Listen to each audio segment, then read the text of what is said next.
and welcome back to my channel. Today I'm going to be doing a beginner's guide to reading plays. Obviously I have prior knowledge from acting and I go and see a lot of plays with my family. What I decided to do was pick a selection of some of my favourite and least favourite plays, give you some recommendations for good starting plays if you're a beginner when it comes to starting to read plays. I've done it sequentially, so it starts from ancient Greece and it goes all the way up to modern day. As well as this, any plays that I've been to see, and I've kept the programmes. I've also got the programmes to give you a little bit of context about how long ago it was that I saw the play and who was in it and how I felt about it. Because obviously that differs when you come to then read the play or whether you've read it beforehand. First of all, we're going to start with a really nice Greek tragedy, and that is Medea. Now this is one that I saw at the National Theatre. I did read this after I went to see the play and I thought it was absolutely wonderful. But the original texts and the adapted texts are very different. If you try and read the original text, obviously this was written in about 430 BC, a long time ago. It is a little bit challenging to sort of get stuck into, possibly not something that you'd want to start with.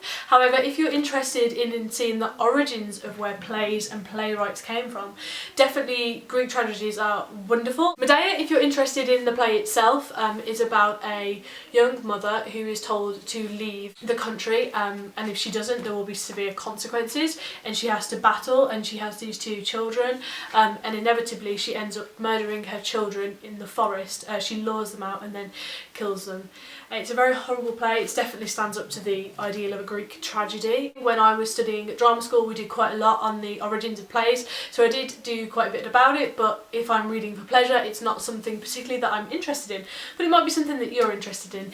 If it is, let me know down below and I will recommend some more comedies or tragedies for you that I think you might be interested in. So now we jump forward to possibly the most famous playwright of all time, our good friend William Shakespeare. Shakespeare is split up, as you're probably aware from school, into three sections. There's histories, there's comedies and there's tragedies. Now my favourite comedy, and most people's favourite comedy, is the wonderful As You Like It, which I saw earlier this year. If you're going to start with Shakespeare, and I think a lot of people have this misconception that Shakespeare is incredibly difficult to understand and the language is very complex, is wrong in my opinion. I think Shakespeare is very easy to understand. Yes, of course it's written in an older English language and that does take you a little bit of getting used to, but after you start sort of you know, reading and you get invested in the characters, it's no problem whatsoever. It's really interesting actually to sort of see how similar these characters are to modern day and how many things are based off Shakespeare. It's crazy. I would 100% recommend, if you want to read plays, starting with Shakespeare, because it gives you the foundation for how a play develops. The characters, the acts, the scenes, everything is all there for you in the most eloquent and wonderful way possible. My favourite tragedy is probably Othello, but the one I want to talk a little bit about is Macbeth. I saw this most recently in Birmingham at the Birmingham Rep, and this was a very new modern adaptation and it was very different to other ones that I'd seen before. This is my copy from when I studied it at drama school. I have quite a lot of lines and things highlighted. From an actor's perspective, it's very interesting to read a play in depth in terms of knowing that you've got to play a certain character. Me personally, I played one of the witches, one of the three witches that start the play, which is a really cool, exciting role. It was really great to get invested in that sort of creepy, supernatural way of things, and again that's something that Shakespeare's really good at. So if you like sort of magical realism in texts and you like supernatural elements to stories, Shakespeare is golden for you. But I definitely think you should challenge yourself for plays. That's what plays are all about, challenging the ideals and society and making things better or showing how things could be if they were worse. If you've never read a Shakespeare play, you totally need to read one, and I would recommend probably reading them first before you see them. In the time of Shakespeare there was obviously a lot of other playwrights, but Shakespeare predominantly was the most popular.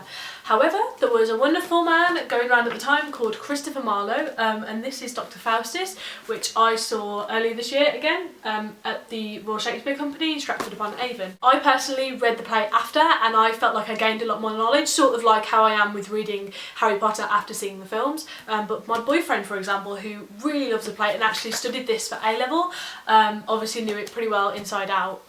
When he saw the play he was very disappointed that so much had been changed. So reading the play first or second definitely does alter how you feel. Again, if you're interested in magical realism and supernatural, Dr. Faustus is definitely a play that you should consider reading. This is slightly easier to read in Shakespeare in terms of language, even though they were written at very similar times. Dr. Faustus is about a very smart, educated man who has learned everything in the world that is to be learned in science, history, geography, all subjects, English, maths, everything, and he's sort of bored really, and he decides to sell his soul to the devil. And as you can imagine, things don't go too well. There's so much witchcraft and mystery, and this was something that was very prevalent at the time, in the 1600s. So these plays really reflect that. I definitely think that Christopher Marlowe is somebody that gets a little bit overlooked, being as he was in the same time as Shakespeare. But yeah, again, if you're a bit of a novice, possibly I would recommend this. Not my first choice. It's a very deep, complex play, but probably one that if you don't go and see plays that much would be a brilliant one to go and see first. If you're more into the sort of restoration phase, then I would possibly recommend the Bow Stratagem by George Farquhar.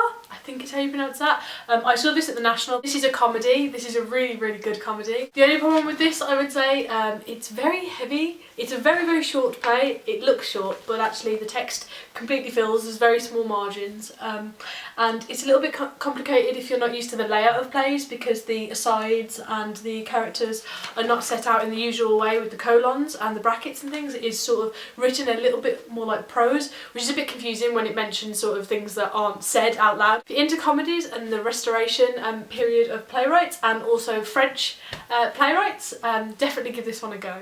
If you're into sort of middle class English dramedies, as I'm really into, I would 100% recommend you go out and pick up 3 Days in the Country. This is an adaptation by Patrick Marber. Again, I saw this at the National, and then my boyfriend actually picked up the play straight afterwards, and it's nice that they sort of match.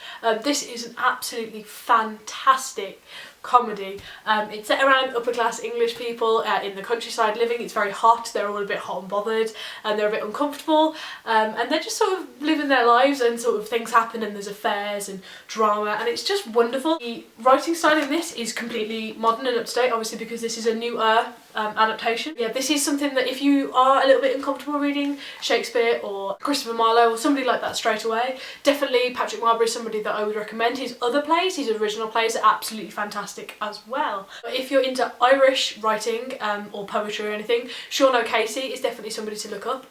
The Plough on the Stars is definitely my favourite by him. If you like sort of that Irish rural settings, all the characters in it are wonderful. It's a very interesting play, very accessible as well. It was written at the turn of the 20th century, so if you're interested in Irish plays and folklore, definitely pick up The Plough on the Stars. I'm going to do a little bit of a flip now and talk about an American playwright who I've mentioned a couple of times as one of my absolute favourites, and that's Tennessee Williams. And I've seen A Streetcar Named Desire with Gillian Anderson playing Blanche, Gillian Anderson from The X-Files, and she was unbelievable. This is one of the best plays of all time, in my honest, humble opinion. I think it's absolutely incredible. Most people probably already know what it's about.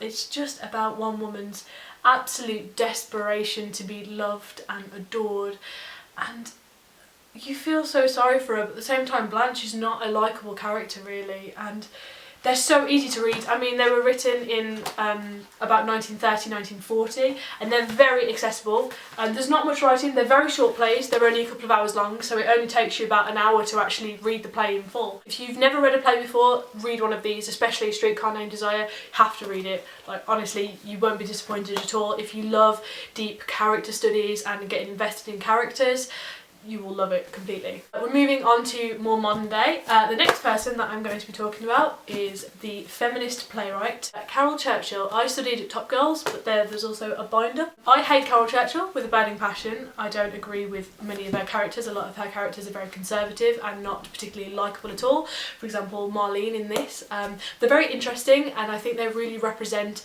the time period. Most of them are from the 80s. This is set in the 80s, and there are good messages of feminism. She writes male characters very well, sexist, misogynistic male characters very well, as sort of a parody of what they're really like. But on the whole, I can't really stand her female characters. They just seem really bossy and over the top, whereas I think there's much better ways of displaying feminism to a modern audience, and potentially to an audience that have been a bit sheltered from the ideas of feminism.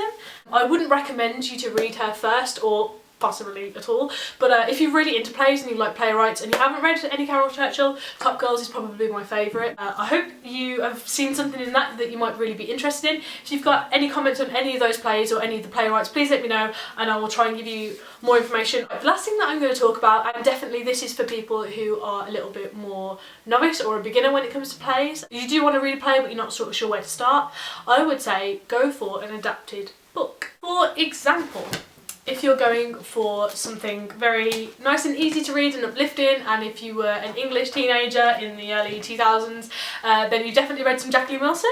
And I went to see the play of Hetty Feather, which was absolutely amazing. And it was nice to see something nice and uplifting, but also, you know, it had depth to it and it had a complexity to it. One of my favourite books of all time is Treasure Island by Robert Louis Stevenson.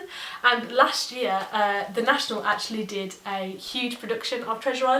This is the programme and this is the new adapted play, and I loved reading this play so much. It starred Arthur Darvill, who was Rory in Doctor Who as well, which was great. I love him. Definitely try and find this if you're interested in Treasure Island, because it's an absolutely fantastic version. It's got loads of comedy, it's got silly elements, but it's also deep and wonderful, and I just absolutely adore this. And I think anybody that's struggling a little bit, not knowing where to start with plays, definitely pick up something like this. If you want to go for a classic, I would definitely recommend picking up the play of Ed Mice and Men. I went to see this at the Birmingham Rep as well, not that long ago, and then I read the book and subsequently I read the play. A lot of people know this already, and you know, this is a classic, it's a wonderful book, and reading the play was really interesting because they do switch a little bit of the lines that you get, but a lot of it is taken completely verbatim from the book, and I think that's a wonderful thing that they're able to adapt plays so well. This is also quite a popular one in England. I think this is also touring in America. I don't have the play of this unfortunately, but I know that it was very popular and well received, and that's The Curious Incident of the Dog in the Nighttime. This is one of my favourite books of all time. The play was absolutely fantastic. Again, if you're interested in seeing that, it's very popular, and you know, you want to get stuck into a really good play, that's definitely one that I'd recommend. The only thing I would say with this is it was quite a visual play, and I know that the play script has lots of commentaries on the visual aspects of it, which if you're reading it and haven't seen it, you might be struggling a little bit with. But so I wouldn't recommend this necessarily for a starting place, but again, same sort of thing, a nice adaptation. One of my favourite plays of all time, and this is an amazing play, is One Man, Two Governors, which is actually an adaptation of The Servant of Two Masters, which was written hundreds and hundreds of years ago, starring James Corden, who is, you know, just wonderful in every way. This is a proper good old-fashioned British comedy. It's hilarious, and I would totally recommend, if you haven't read a single play, like, pick this up, give it a go. This is published by Oberon, by the way. Oberon publish a lot of brand new modern plays. When I was doing acting, I also got a lot of my monologues from Oberon, because they publish, now it's a modern thing to do, that plays are made up of a series of monologues. I wouldn't necessarily recommend you read a sort of play like that if you're not used to plays, but you know, it's something to consider if you like, again, a character study, you know, type of book. I think that's everything. I have lots of plays and programmes and things spread around. I might make a sequel to this. I'm hoping to do a sort of series where I do my favourite plays as well and talk about why I love them, and also my favourite plays that I've seen on stage, because they do differ. Reading plays definitely differs for me from watching the plays. Yeah, please let me know anything in the comments. I hope you enjoyed it as well, and I hope you've taken something from this, and hopefully you found a play in here that you really like and you would like to buy. So please let me know if you do that. Until next time, I will see you in my next video, and I hope you all have a lovely, lovely week. Bye!